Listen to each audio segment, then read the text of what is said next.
Night in Fallujah did not arrive quietly in November 2004. It arrived with the grinding tracks of armored vehicles, the distant thump of artillery, and the sharp crack of rifle fire echoing through narrow streets lined with shattered concrete. U.S. Marines moved block by block through a city that had become something far more dangerous than a battlefield. Fallujah was a fortress. Every doorway could hide a rifle. Every window could conceal a sniper. Every piece of rubble might be wired with explosives. Inside the city, insurgent fighters waited in the shadows of mosques, alleyways, and ruined homes, preparing for a kind of combat few modern armies had faced since the bloodiest urban battles of the 20th century. Coalition commanders believed overwhelming force would break the resistance quickly. But almost immediately, something became clear. Fallujah was not collapsing. It was fighting back. And the deeper the Marines pushed into the city, the more dangerous the battle became, raising a question few had expected to ask. How had this single Iraqi city turned into one of the most brutal urban battlefields of the entire Iraq War? Fallujah lies 40 miles west of Baghdad, a city pressed against the slow curve of the Euphrates River. Before the Iraq War, it was known less for politics and more for its fierce local identity. Tribal networks were strong. Religion held enormous influence. And the population carried a long memory of resistance to foreign armies. When coalition forces invaded Iraq in March 2003 and the regime of Saddam Hussein collapsed within weeks, many cities across the country descended into confusion. But Fallujah reacted differently. The city did not simply drift into instability. It hardened. American forces initially entered Fallujah as part of the rapid advance toward Baghdad. In the early weeks of occupation, the U.S. military expected resistance to fade as the Iraqi government structures collapsed. Instead, the city became one of the first places where organized armed opposition began to form. By late 2003, Fallujah had evolved into something far more dangerous than a rebellious town. It had become the symbolic heart of the Sunni insurgency. Former Ba'athist military officers, local tribal fighters, foreign jihadists, and militant networks linked to Abu Musab al-Zarqawi began operating inside the city. Safe houses appeared in residential neighborhoods. Weapons caches were hidden inside mosques and abandoned buildings. Roads leading into the city were seeded with improvised explosive devices. Coalition patrols entering Fallujah increasingly faced ambushes. Rocket-propelled grenades fired from rooftops. Snipers positioned deep inside urban blocks. Fighters who could disappear into civilian neighborhoods within seconds. But that was only the beginning. The geography of Fallujah made the situation even more dangerous. The city was built in dense, irregular patterns along the Euphrates. Narrow alleyways twisted between concrete houses. Flat rooftops connected entire blocks together, allowing fighters to move above the streets without ever touching the ground. From a military perspective, the terrain favored the defender in almost every possible way. Armored vehicles struggled to maneuver through tight streets. Infantry units advancing down a road could be attacked from 3 dimensions at once: windows, rooftops, and hidden passageways. And the insurgents knew the terrain perfectly. For coalition planners, this created a strategic dilemma. Leaving Fallujah alone meant allowing insurgent networks to operate freely only 40 miles from Baghdad. The city was becoming a staging ground for attacks across central Iraq. Fighters trained there. Bomb makers assembled explosives there. Foreign militants moving across Syria often passed through Fallujah before spreading across the country. Yet attacking the city carried enormous risks. Urban warfare is among the most destructive forms of combat ever experienced by soldiers. Armies lose many of the advantages they rely on in open battlefields. Tanks cannot easily maneuver. Air power becomes difficult to use without destroying entire neighborhoods. Infantry must advance slowly, room by room, building by building. Every doorway becomes a potential ambush point. Military historians often compare dense urban combat to fighting inside a maze, except the maze shoots back. And Fallujah was a maze. The danger of the city became painfully clear in April 2004. For American security contractors working for Blackwater were ambushed inside Fallujah. The attack escalated quickly, and the killings triggered international shock. Images from the aftermath spread across global media, turning the city into a symbol of insurgent resistance. The United States responded with an initial assault known as the First Battle of Fallujah. Marine units pushed into the city, attempting to dismantle insurgent positions. But the battle quickly became politically complicated. Civilian casualties, intense resistance, and mounting international pressure forced coalition commanders to halt the operation before fully securing the city. The insurgents celebrated the result as a victory. And what happened next surprised almost everyone. Instead of weakening, the insurgency inside Fallujah expanded. By mid-2004 the city had effectively become a sanctuary beyond coalition control. Insurgent commanders established training camps inside neighborhoods. Foreign fighters arriving from across the Middle East found safe houses waiting for them. Bomb factories operated openly. Explosives were assembled in workshops hidden behind ordinary residential walls. Suicide bombers were trained. Propaganda videos were filmed and distributed across jihadist networks. Fallujah had transformed from a rebellious city into a strategic base. Coalition intelligence reports began describing it as the most dangerous insurgent hub in Iraq. American reconnaissance drones flying over the city detected fortified fighting positions appearing across entire districts. Trenches were dug into streets. Buildings were reinforced. Heavy weapons were smuggled into residential blocks. The insurgents were preparing for something. They believed another American assault was coming. And this time, they intended to turn the city into a battlefield. Inside coalition headquarters, military planners studied maps of Fallujah with growing concern. Every street grid revealed potential kill zones. Every dense neighborhood offered cover for ambushes. The question was no longer whether the city would have to be retaken. The question was how. Thousands of U.S.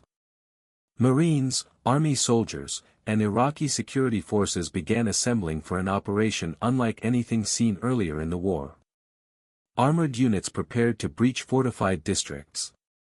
Infantry battalions rehearsed building-clearing drills. Engineers developed plans to neutralize the massive number of improvised explosive devices expected throughout the city. The scale of the operation reflected the danger. Fallujah was not simply a city anymore. It had become a fortress. And soon, thousands of soldiers would enter its streets to fight one of the most intense urban battles of the 21st century. But there was something else coalition planners were beginning to realize. Taking the city would not be the hardest part. Surviving the fight inside it would be. By the autumn of 2004, American commanders understood something uncomfortable about Fallujah. The war they expected to fight inside the city was not the war they were actually facing. In conventional combat, military forces rely on clear front lines. Armies maneuver. Units advance and retreat across terrain. Artillery and air power soften enemy positions before infantry closes in. Fallujah had none of those characteristics. There were no front lines. No visible formations. No obvious command centers. Instead, there was a city of nearly 300,000 people where fighters blended seamlessly into the civilian population. And every week the attacks across Iraq grew worse. Improvised explosive devices were detonating along highways leading to Baghdad. Suicide bombing struck Iraqi police stations and military recruitment centers. Convoys were ambushed with increasing sophistication. Coalition intelligence traced a large portion of this activity back to one place. Fallujah. Inside the city, insurgent groups had developed a networked system of warfare that conventional military planning struggled to counter. Rather than operating as a single army, the fighters organized themselves into small cells scattered across neighborhoods. Each cell had its own responsibilities. Some specialized in roadside bombs. Others focused on sniper operations. Some acted as scouts, tracking coalition movements along the highways and reporting them through couriers or short-range communications. These networks were decentralized, flexible, and extremely difficult to dismantle.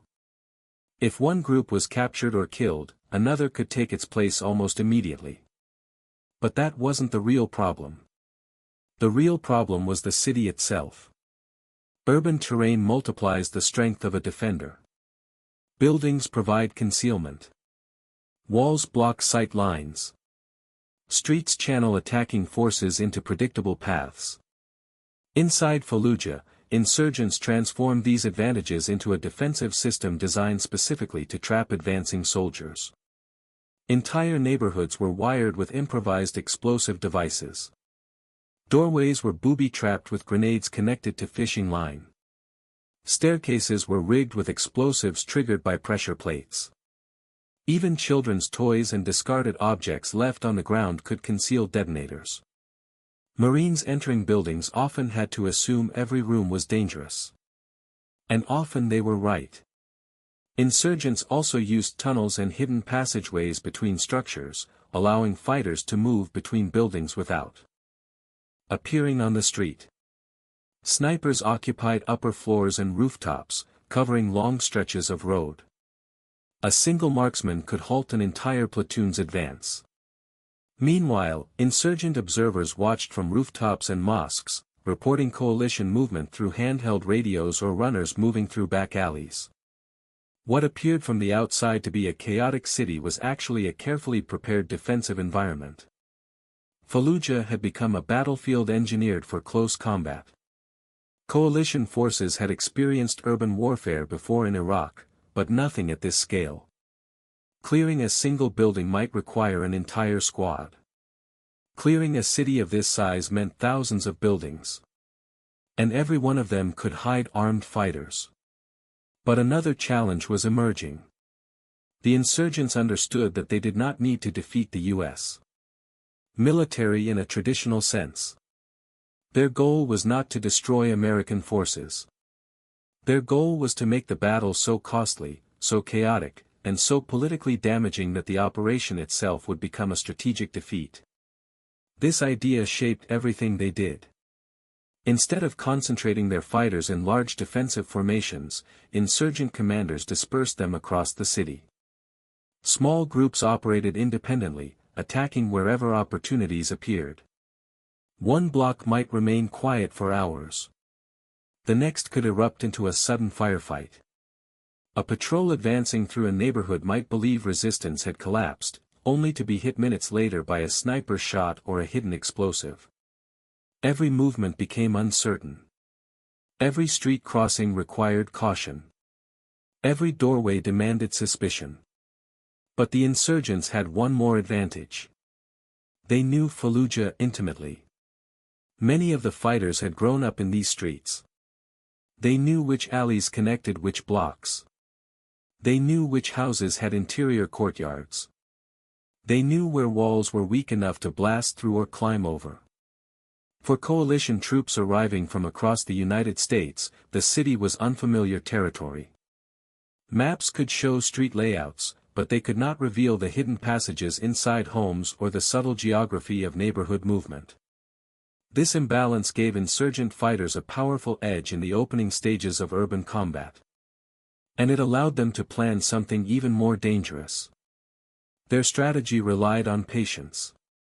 Rather than confronting coalition forces immediately at the edge of the city, many insurgent fighters planned to fall back deeper into Fallujah's dense districts. They would let the Marines enter. Let them move block by block. Let them stretch their supply lines and exhaust themselves clearing building after building. And then, when the American forces were fully inside the maze of streets and alleys, the insurgents would strike from every direction at once. It was a strategy designed to turn the city itself into a weapon. And as the coalition assault forces prepared to move toward Fallujah in November 2004, many commanders began to realize that they were about to face one of the most dangerous forms of warfare any soldier can encounter. A battle where the enemy is invisible. Where the terrain favors the defender. And where every step forward might trigger a fight waiting just around the corner. The first clues appeared in intelligence reports weeks before the assault began. Drone surveillance over Fallujah revealed unusual activity along the northern districts of the city. Vehicles moved at night between buildings that had previously appeared empty. Satellite imagery showed trenches cut into certain streets and barricades assembled from wrecked cars and concrete blocks. At first glance, it looked like the insurgents were simply preparing defensive positions. But analysts studying the patterns noticed something strange. Some neighborhoods that intelligence had previously identified as major insurgent strongholds were suddenly quiet. Too quiet. Signals intercepts suggested fighters were still inside the city, but visual confirmation was becoming harder. Reconnaissance flights could see barricades and fortified buildings, yet the number of armed men visible on rooftops or in open streets had dropped dramatically. It raised an uncomfortable possibility. Where had the fighters gone? American commanders initially assumed the insurgents were dispersing, fleeing the city before the coming assault. This had happened in other parts of Iraq when coalition forces prepared major operations. But Fallujah felt different. Human intelligence sources reported that many fighters were still inside the city. Weapons shipments continued moving through underground networks. Foreign militants connected to extremist groups had reportedly arrived in the weeks before the expected attack. If anything, the number of insurgents inside Fallujah might actually be increasing. And yet the streets looked emptier than before. This contradiction troubled military planners. Urban warfare relies heavily on understanding where the enemy is positioned. Without that knowledge, an attacking force risks walking directly into prepared kill zones. Coalition intelligence officers began reviewing every available piece of information. Interrogations of captured insurgents. Intercepted radio transmissions. Aerial surveillance. Reports from Iraqi informants. The fragments slowly began forming a disturbing picture.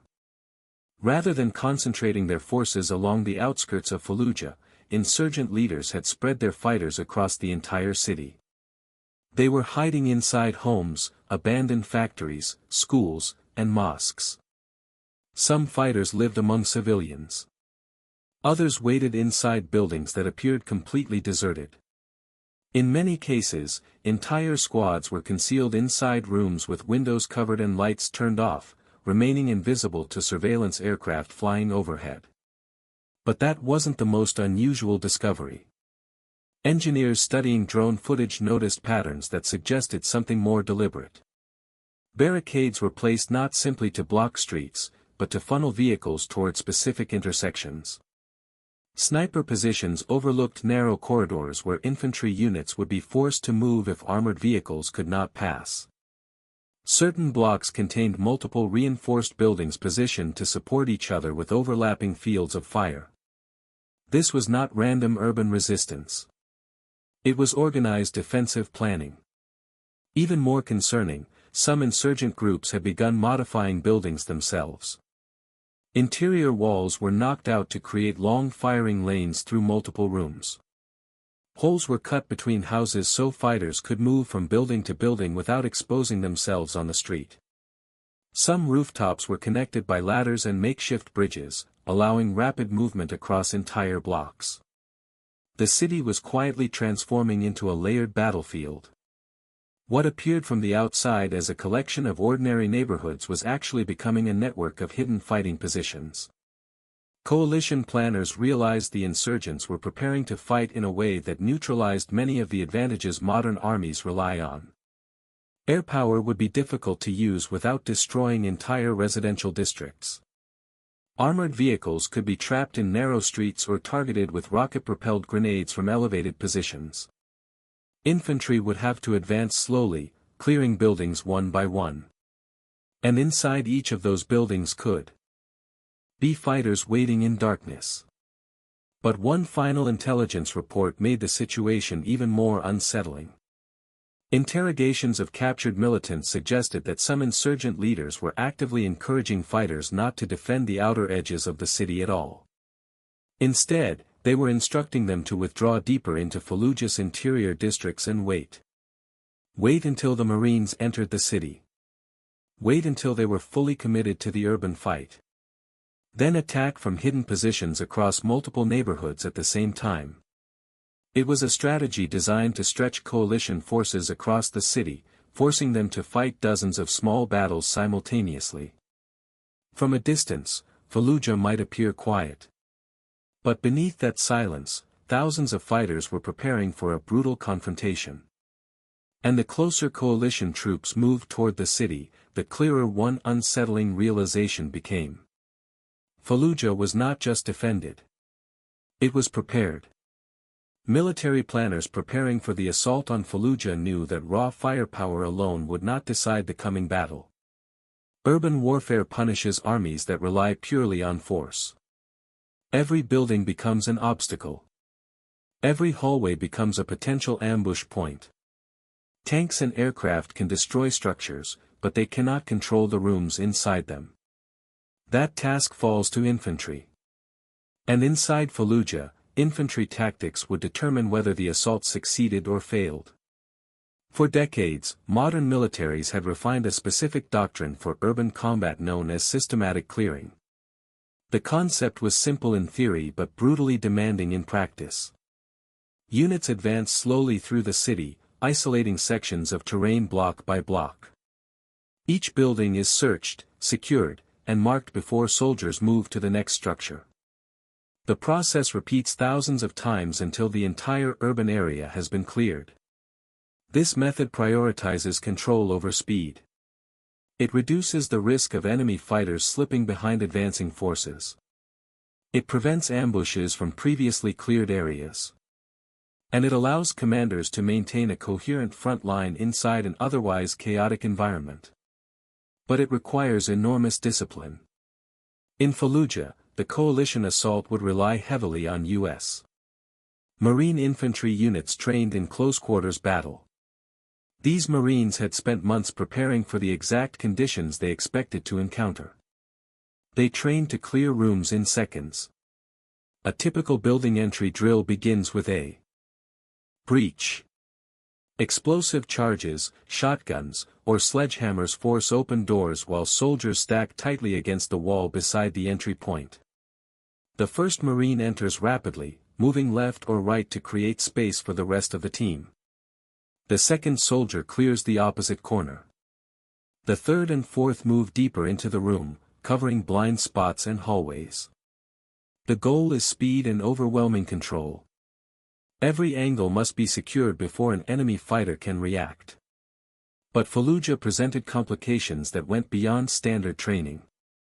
Many buildings in the city contained interior courtyards, multiple stairwells, and irregular floor plans. Some homes had rooftop access connected to neighboring buildings. Others had hidden compartments or tunnels linking them to adjacent structures. Clearing such buildings meant Marines had to assume that enemies might appear from directions not visible when entering the room. Behind walls. Through ceilings. Or from staircases leading to upper floors. This reality forced coalition units to adapt their methods. Rather than advancing casually through streets, Marines began using what is known as mouse holing. Engineers or assault teams would blast holes through the walls between adjacent buildings, allowing soldiers to move from one structure into another without exposing themselves outside. By traveling through interior walls, Marines could bypass streets where insurgents might have placed improvised explosive devices or sniper positions. It turned the city's architecture into a new form of movement corridor. Another crucial element of the doctrine involved armored support. Although narrow streets limited vehicle mobility, tanks and armored vehicles remained essential during the assault.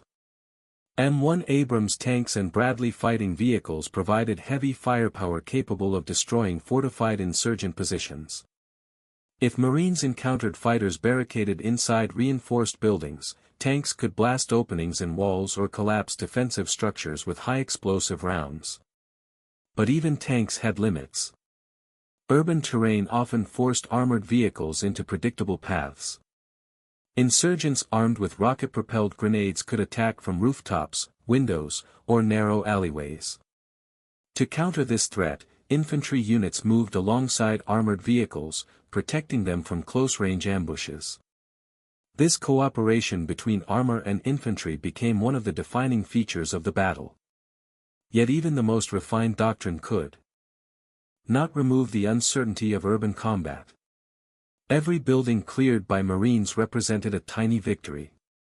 But every new doorway opened the possibility of a firefight waiting inside. Coalition planners understood that Fallujah contained thousands of such doorways. Thousands of rooms. Thousands of staircases. Each one a potential battleground. And that is where the deeper philosophy of urban warfare revealed itself. Victory in a city is rarely achieved through a single decisive moment. Instead, it emerges slowly. Through discipline. Through coordination. Through soldiers willing to advance step by step into spaces where the enemy might be waiting only a few meters away. In Fallujah, that philosophy would soon be tested on a scale rarely seen in modern warfare. Because once the assault began, the battle would not be decided in sweeping maneuvers or dramatic charges. It would be decided in small rooms, dark hallways, and shattered buildings. One cleared doorway at a time. On the evening of November 7, 2004, the assault began to move. For weeks, coalition forces had gathered outside Fallujah. Marines from the 1st Marine Division, soldiers from the U.S. Army's 1st Infantry Division and 1st Cavalry Division, along with Iraqi security forces, assembled in staging areas north and west of the city. Armored vehicles idled in long columns under the desert night. Infantry units checked their weapons one last time. Everyone knew what lay ahead. Fallujah had been evacuated in large numbers during the days leading up to the attack. Loudspeaker announcements and leaflets had warned civilians to leave the city. Thousands had fled, but many still remained. And somewhere among the buildings and darkened streets, insurgent fighters were waiting. Shortly after nightfall, coalition artillery began striking known insurgent positions. The thunder of explosions rolled across the northern districts of the city as precision-guided munitions targeted command posts, weapons caches, and fortified buildings identified by intelligence. Above the city, aircraft circled in darkness. Then the ground assault moved forward. The plan relied on surprise and direction. Insurgent leaders had expected the main attack to come from the south and west, where previous operations had pushed toward the city center. Instead, the Marines attacked from the north. Armored bulldozers cleared paths through berms and obstacles along the outskirts while infantry units advanced behind tanks and armored vehicles. Under the cover of darkness, assault forces crossed the railway line that formed a defensive barrier on the northern edge of Fallujah. Within minutes, the first firefights erupted. Insurgent fighters hidden in buildings overlooking the rail line opened fire with machine guns and rocket-propelled grenades. Tracer rounds cut through the night as Marines pushed into the outer neighborhoods. But the resistance in the opening hours was lighter than many had expected.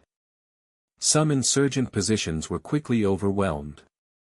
Buildings believed to contain fighters were cleared within minutes by Marine squads moving rapidly from room to room. Tanks blasted holes through walls, allowing infantry to advance without exposing themselves to the streets. The northern districts began falling under coalition control. Yet something about the battle felt strange. Entire blocks appeared abandoned. Some fortified buildings contained weapons but no fighters. Others had firing positions prepared in advance, but the insurgents who built them were gone. It was as if parts of the defense had simply dissolved. But that illusion would not last long. As Marines pushed deeper into Fallujah during the following days, the battle intensified dramatically. Insurgents began appearing in small groups, launching sudden attacks before disappearing again into buildings and alleyways. Snipers targeted Marines moving along streets. Hidden explosives detonated beneath vehicles. In some neighborhoods, resistance erupted simultaneously from multiple buildings, forcing Marines to fight block by block under heavy fire. The city's interior districts became a labyrinth of violence. One of the most intense battles unfolded around Fallujah's industrial areas and dense residential blocks near the city center. Insurgents had fortified entire clusters of buildings, turning them into miniature strongholds. Marines advancing through these areas faced overlapping gunfire from rooftops, windows, and interior rooms. Some insurgent fighters wore suicide vests, waiting inside buildings to detonate themselves when coalition troops entered. Others used tunnels or interior passages to move between houses, appearing unexpectedly behind advancing Marines. Every cleared building revealed another possible threat. The pace of the battle slowed. Instead of sweeping advances, coalition forces moved methodically through the city, clearing one structure after another. A typical Marine squad might spend hours securing a single block.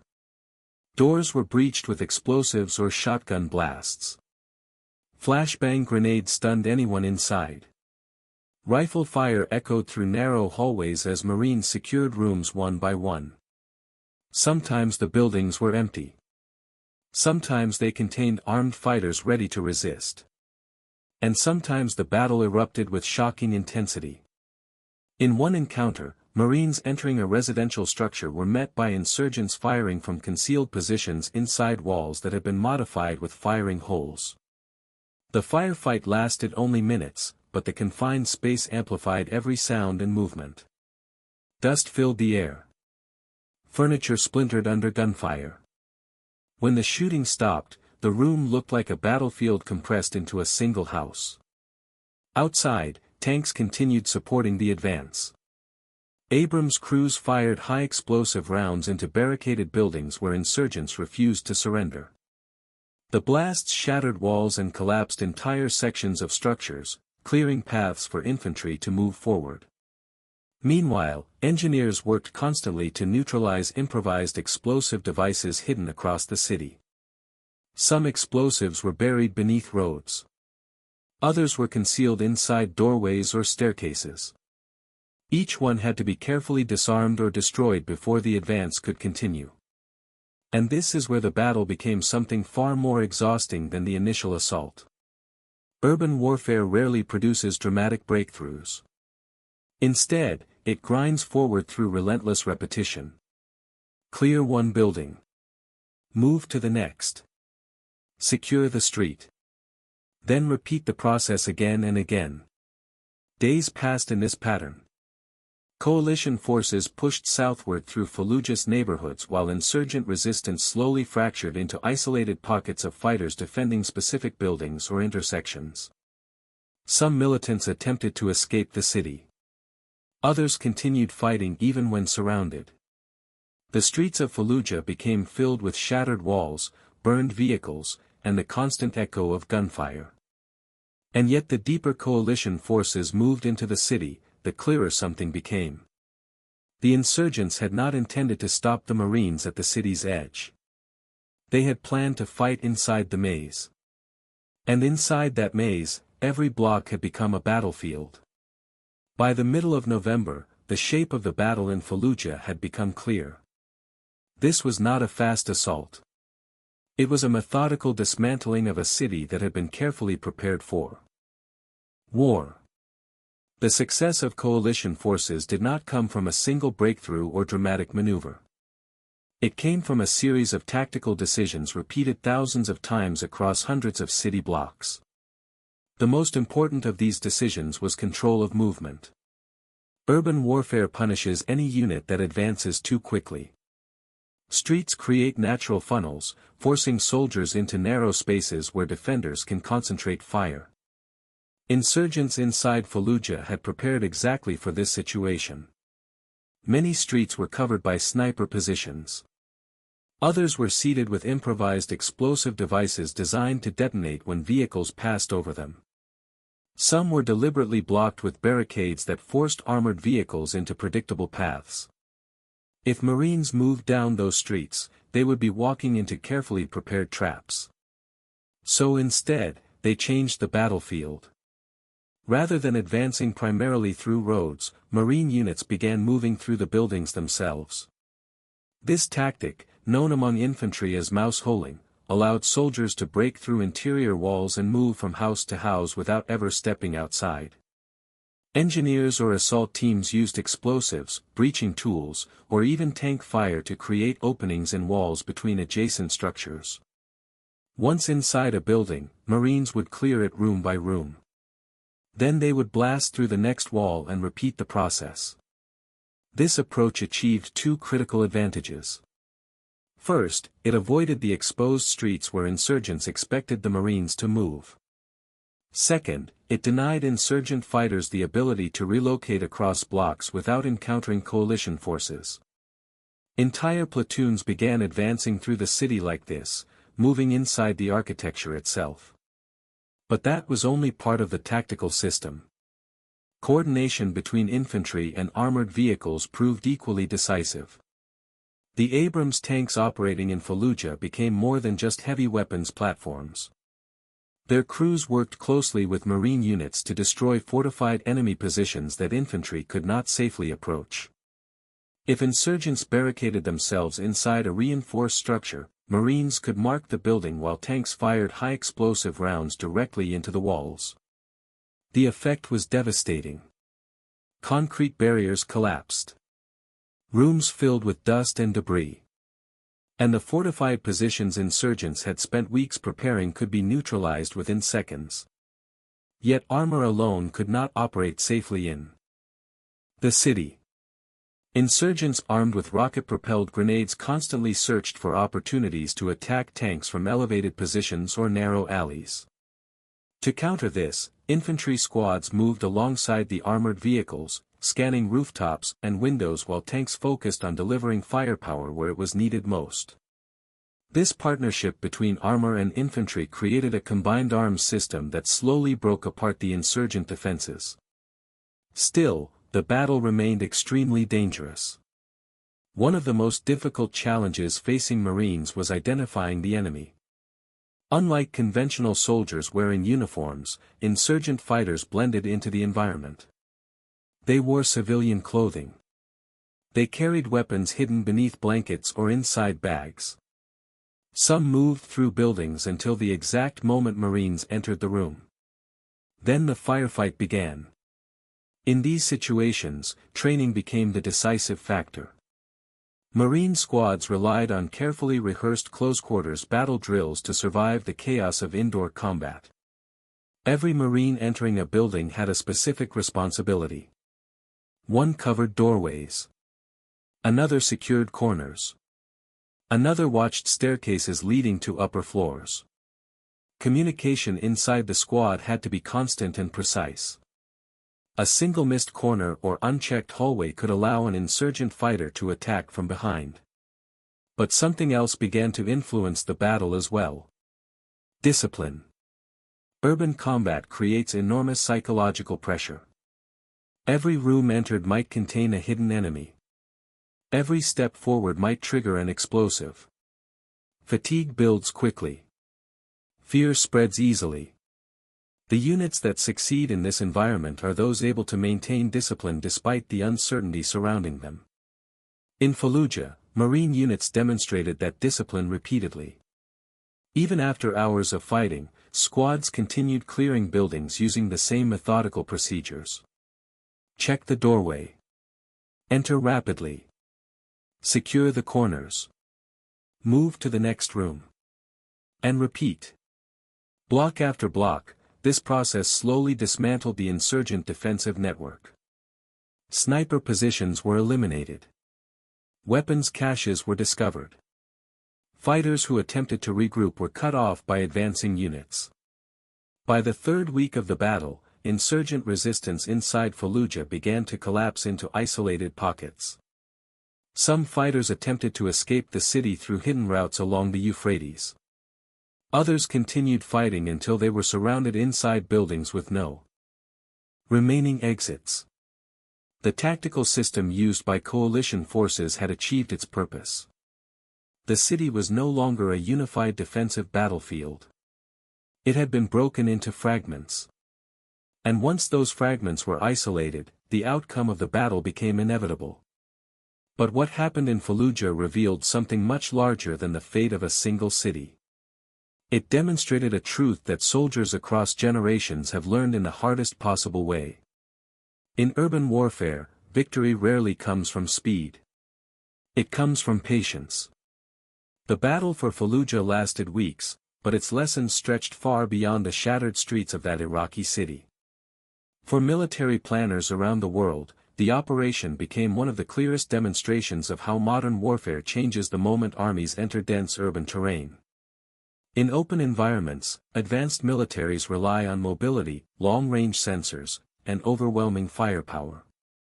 Precision airstrikes, armored maneuver, and real-time intelligence allow forces to strike enemies before they can react. Cities erase many of those advantages. Buildings block visibility. Streets restrict movement. And small groups of determined fighters can slow down even the most technologically advanced military in the world. Fallujah showed how insurgent forces could exploit this environment. The fighters defending the city were not equipped with tanks, aircraft, or heavy artillery. But they possessed two powerful advantages. First, they understood the terrain. They knew which streets created natural ambush points. They knew which buildings provided elevated firing positions. They knew how to move through homes, courtyards, and alleyways without exposing themselves to observation. This familiarity allowed relatively small groups of insurgents to create a defensive network far larger than their actual numbers. Second, they embraced decentralized warfare. Rather than forming large defensive units that could be targeted and destroyed, insurgents operated in small cells scattered throughout the city. These cells could fight independently. If one group was eliminated, others continued operating nearby. The battlefield became fragmented, forcing coalition forces to fight dozens of separate engagements instead of a single decisive battle. But Fallujah also revealed something equally important about modern armies. Adaptation. Coalition forces entered the city with a doctrine built on decades of urban combat experience. Yet even that doctrine had to evolve as the battle unfolded. The use of mouse holing, moving through buildings instead of streets, became essential for reducing exposure to ambushes. The coordination between infantry and armored vehicles proved vital in destroying fortified insurgent positions. And the discipline of small infantry units clearing buildings room by room became the foundation of the entire operation. These adaptations reflected a deeper principle of warfare. Technology alone does not guarantee victory.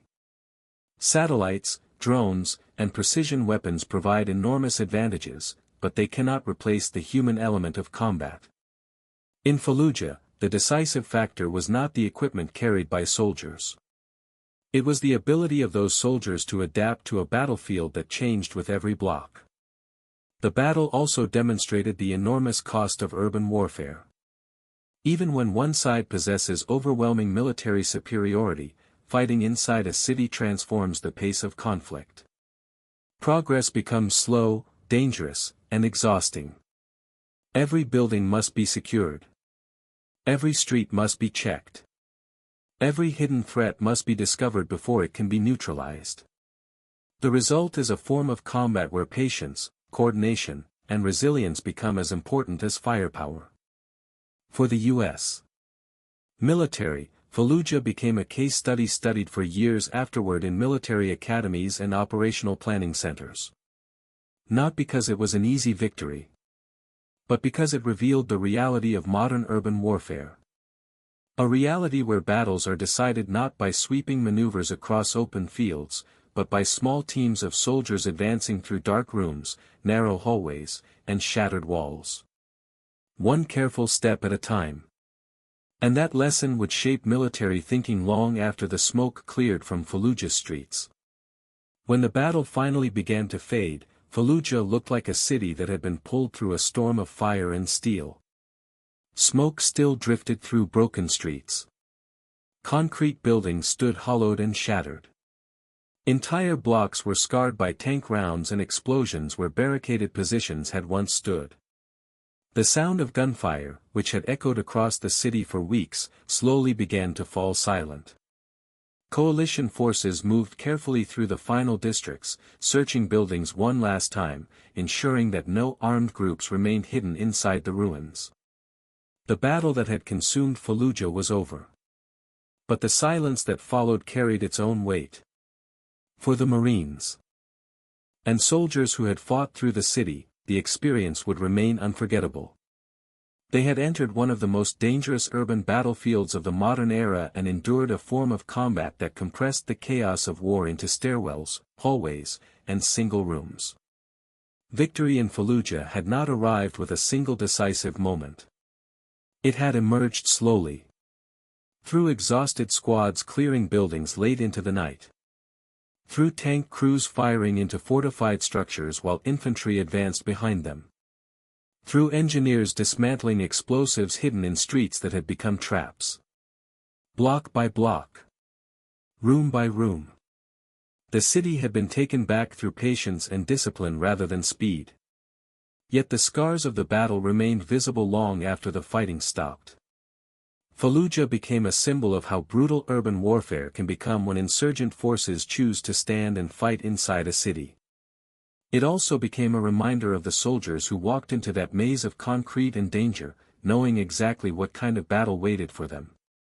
Because long after the operation ended, one truth about Fallujah remained impossible to ignore. Cities may appear ordinary on a map. But when war enters their streets, they become some of the most unforgiving battlefields on earth.